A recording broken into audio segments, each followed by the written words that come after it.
राधे राधे भक्तों, आज हम 7वां अध्याय पढ़ेंगे माघ महात्म का। दत्तात्रेय जी बोले, हे राजन, दूत के साथ स्वर्ग जाते हुए विकुंडल ने पूछा, हे धर्मराज, मेरा संशय दूर करने के लिए ये बताओ कि हम दोनों भाइयों ने इस प्रकार अलग अलग क्यों फल मिला है। हम एक ही कुल में पैदा हुए, एक ही साथ रहे, एक ही साथ जीवन व्यतीत करते रहे, एक से कर्म किए और एक ही तरह से मृत्यु प्राप्त हुए हैं। उनकी ये बात सुनकर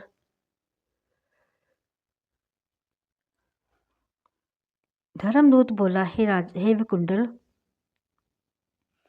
माता पिता भाई बहन आदि कर्मानुसार ही मिलते हैं। जिस प्रकार एक ही वृक्ष पर भांति भांति के पक्षियों का समूह निवास करता है, उसी प्रकार एक परिवार में सभी तरह के लोग एकत्रित हो जाते हैं। परंतु प्रत्येक प्राणी को अपने कर्म का फल स्वयं भोगना पड़ता है। अच्छे कर्म से प्राणी को स्वर्ग और बुरे कर्म से प्राणी को नरक की प्राप्ति होती है। उसी प्रकार अपने कर्मों से नरक भोगने वाला तुम्हारा भाई गया है और तुम अपने पुण्य के कर्मों के कारण स्वर्ग को जा रहे हो। तब विकुंडल बोला,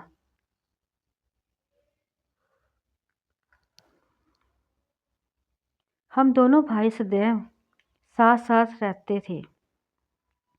दोनों ही एक समान पापी कर्म करते और भोग विलास करते रहते थे। तब ऐसा कौन सा कर्म है जो मुझे स्वर्ग मिला है।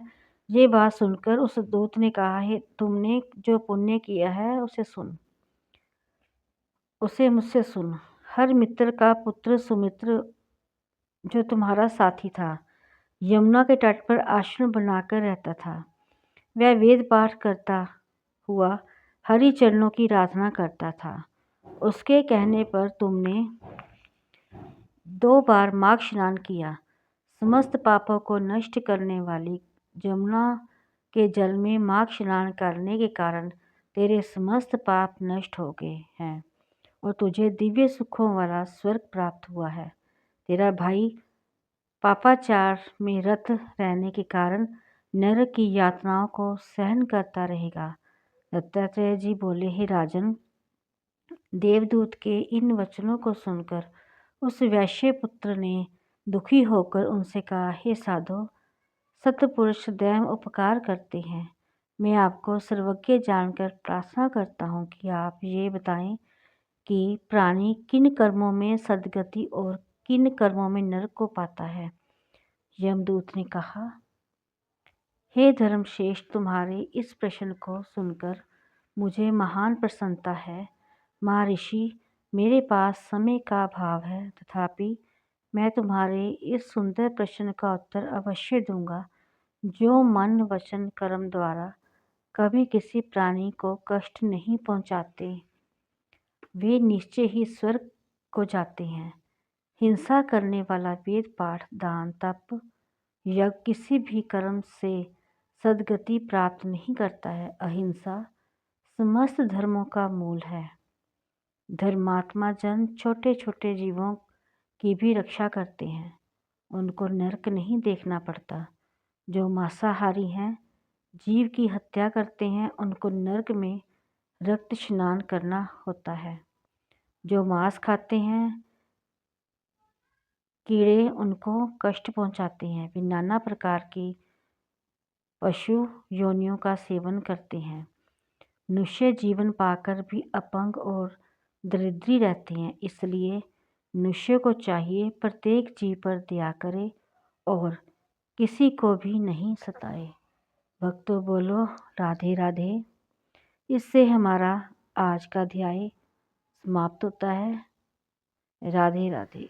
ओम जय जगदीश हरे, स्वामी जय जगदीश हरे।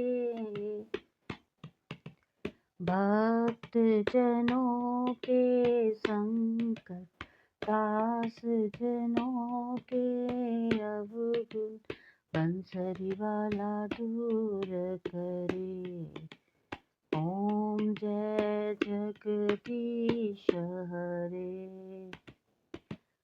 जो ध्यावे फल पावे, दुख बिन से मन का। स्वामी दुख बिन से मन का।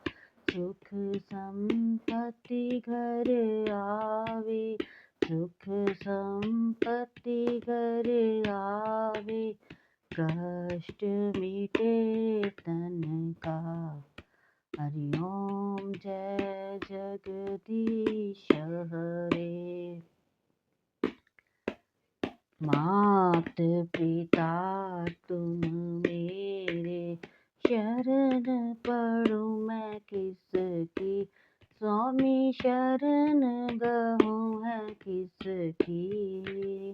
तुम बिन और ना दूजा, प्रभु बिन और ना दूजा। आस करूँ मैं जिसकी। हरि ओम जय जगदीश हरे। तुम पूरन परमात्म, तुम अंतर्यामी। स्वामी तुम सबके स्वामी।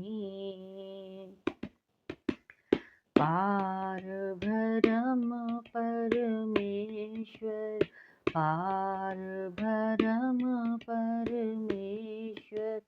तुम सबके स्वामी। हरि ओम जय जगदीश हरे। तुम करुणा के सागर, तुम पालन करता। स्वामी तुम पालन करता। मैं मूरख खल खामी, मैं सेवक तुम स्वामी। कृपा करो भरता। हरि ओम जय जगदीश हरे। तुम हो एक अगोचर, सबके प्राणपति। स्वामी सबके प्राणपति। किस विध मिलो दयालु, किस विध मिलो बंसरी वाले। तुमको मैं कुमति।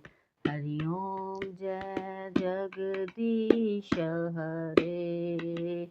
दीन बंधु दुख हरता, ठाकुर तुम मेरे। स्वामी रक्षक तुम मेरे। अपने हाथ उठाओ, अपनी शरण लगाओ। द्वार पड़ा मैं तेरे। हरि ओम जय जगदीश हरे। विषय विकार मिटाओ, पाप हरो देवा। स्वामी कष्ट हरो देवा। शरदा भक्ति बढ़ाओ, शरदा प्रेम बढ़ाओ। संतन की सेवा। हरि ओम जय जगदीश हरे। ओम जय जगदीश हरे। स्वामी जय जगदीश हरे।